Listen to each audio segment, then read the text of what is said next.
So the papers went on, and it was time for lunch.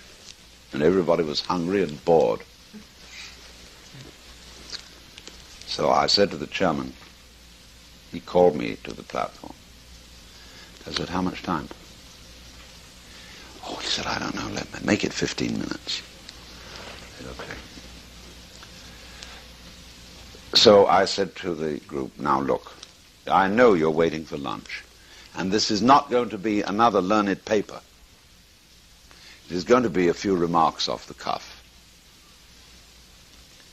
We philosophers are very grateful to you psychiatrists for all your explorations into the emotional and unconscious bases of our opinions and our views of the world.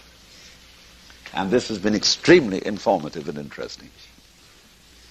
Now, however, the shoe is on the other foot. And we'd like to inform you of the unconscious intellectual assumptions underlying your psychiatric methods.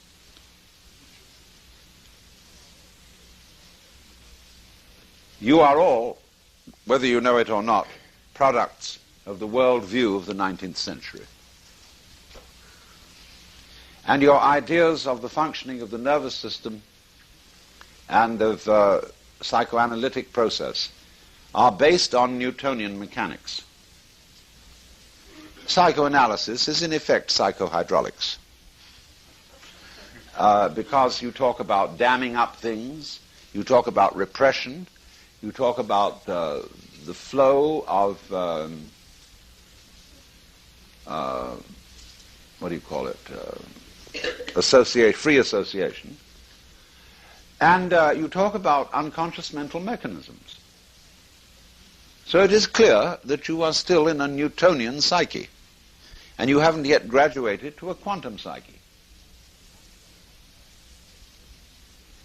And so, because of this, you have a theory which amounts to high dogma that the unconscious is stupid. And you call it libido, which is a cuss word. Libidinous. It means blind lust. And Freud used that word in parallel with Ernst Haeckel, who was a contemporary biologist, who thought that the energy of the universe was blind energy, despite the fact we have eyes. So they all had a reductionist view that human life was a complication of a force that was basically stupid, ignorant, unconscious, and immoral. Well, they said, we can't be like the Christians and attempt to beat this force into submission because it's too powerful for us. But we've got a new wrinkle. What we're going to do is we're going to do it like we train a horse. Instead of whipping it, you give it lumps of sugar. And you, well, watch out, though. You see, Freud was scared stiff of the unconscious. He was a good bourgeois, Jewish, Viennese, well-behaved person.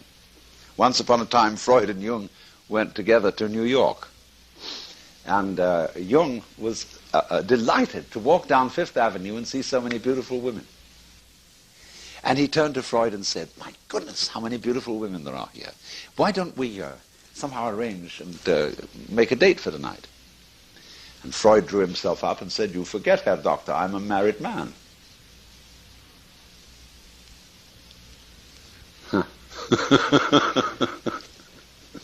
So Freud always thought that the unconscious was not really very nice.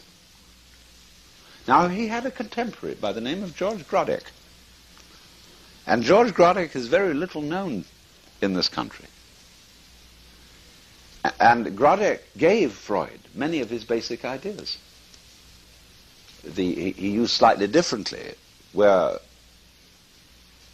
Freud called it the id, Grodek called it the it. And but Grodek had tremendous faith in the unconscious. He trusted it completely. And he wrote